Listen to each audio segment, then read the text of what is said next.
Okay, just really quickly talking about the wires and what's going on inside a mic cable. So we've got 3 leads, obviously. We have a shield. The shield is there to absorb. The shield is wrapped around the 2 inner conductors. The shield is there to absorb electromagnetic noise, radio noise, that sort of stuff. And it will absorb that energy and shunt it to ground via the chassis of the mic preamp or whatever. And it's also there to provide a return path for phantom power. If you don't have a shield, you can't power a condenser mic. Okay. These 2 leads are our actual audio circuit. Alternating current audio signal is going to travel on it. One of them is going to be called the hot. That's going to have the audio signal in polarity, and the other is going to be cold, and that's going to have the audio signal out of polarity. So we call it hot, cold, shield, or ground, right? Audio, shield. You need all 3. We can talk about all this in great detail in another class or in another conversation, but hot, cold, ground. Now you get to pick what color is hot and cold. There's different wires. This is red and blue. I'm just going to call red hot because, well, red's hotter than blue. Actually, blue is hotter than red, isn't it? So, anyway, so I'm going to pick red because that's what I do. But you need to know that, and on both ends of the cable, we want to make sure whatever we connect to, the cable connectors are labeled, pins 1, 2, and 3. You want to make sure that it's the same wire on both ends, otherwise the wire is flipping something around and you're going to have a reversed in polarity or worse happening, right? You can actually blow things up if you have the shield connected to an audio connector, and you don't want that to happen. So, when you look at the connector, and this is not going to show up on the iPhone, but they are numbered 1, 2, and 3. Actually, they go 1, 2, 3, and on the back they are numbered, but that's often hard to see. Whenever I solder a wire on there, I always, and I've been doing this for a long time, I always look at the numbers. I always look at the numbers, just because I tend to make them backwards. 1 is on the side. I always do 1 first. 1 is the ground. 1 is the ground. 2 is the hot. 3 is the cold. Repeat. 1 ground, 2 hot, 3 cold. Did I say it right? Did I make any mess ups? I think you're I did. good. Cool. So I'm going to look for pin 1, and I can see pin 1 is going to be on the far side away from me. If I were doing a female connector, it would be closer to me. That's why I always check, because if it's male or female, it's backwards. Heck, I'm going to double check again. Yes, it is the far away from me. And now I know that that's the first one to put on. So this is the easy part. Everything's all ready to go. I actually, because this was not a new connector, there's already solder in there. If this was a brand new connector, if you're working with a brand new connector, the first thing you're going to do, clean your tip, is add a tiny bit of solder to the cup. So it's got some solder waiting for you when you get in there. I'm going to pretend like this is a new connector, but there already is solder in there. I'm just adding a little bit in there. Can't blow the smoke away. So solder's ready. I have solder in the cups. I have solders on the wire. All I got to get it to do is to get them all to melt and join each other. So, start with my ground, pin 1, farthest away from me. Put it in there.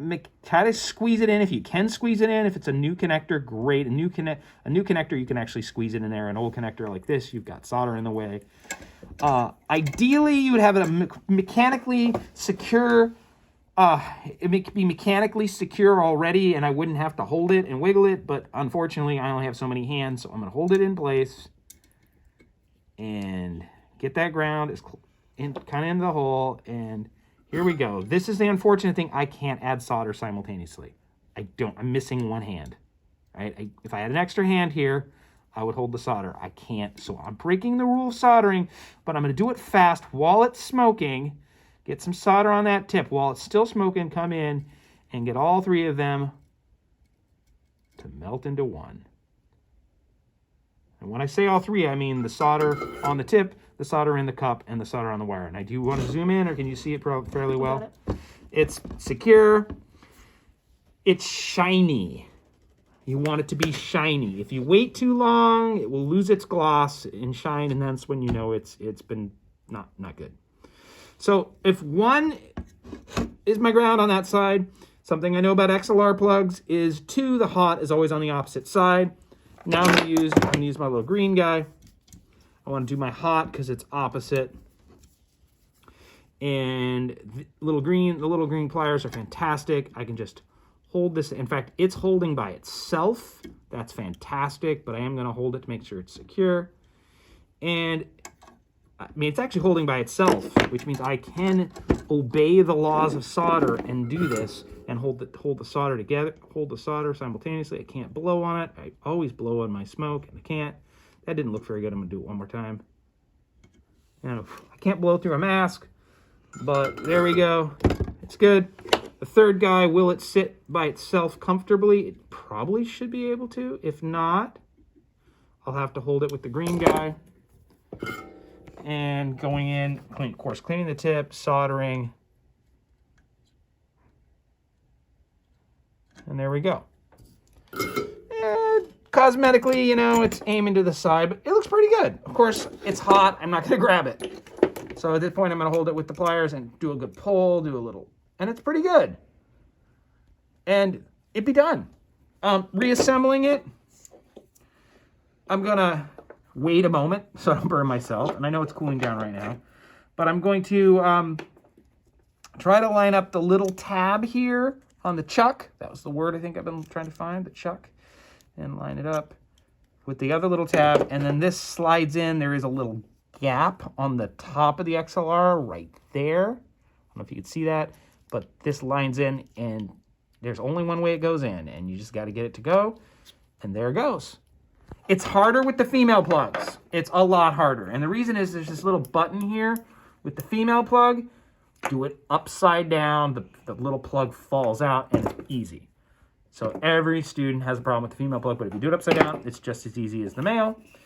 And now I'm going to slide it, clamp it, and she's done. Repeat this entire process for the female plug, and you end up with a mic wire. And I don't know, while the video's running, do I have a cable tester inside? I really don't have a cable tester inside. Oh, this is great unedited video. There's cable testers all over. When you're done, that was awesome. Good move there, Hannah. Put it on, and there's different kinds of cable testers. Turn it on. What this is telling me, it's a little matrix, is that pin 1 is driving pin 1, pin 2 is driving pin 2, pin 3 is driving pin 3. If you press the intermittent button, I always shake, the intermittent button will come up if it went away, or if I see anything flickering, then I have to start over. Oftentimes you'll see them, if you don't see a little diagonal line here, then you've got it going, one end is wrong, and you got to open it up and figure it out. But this is a perfectly working mic cable that, I don't know, I guess we should, you know, I guess I could sell it on eBay now. Fantastic.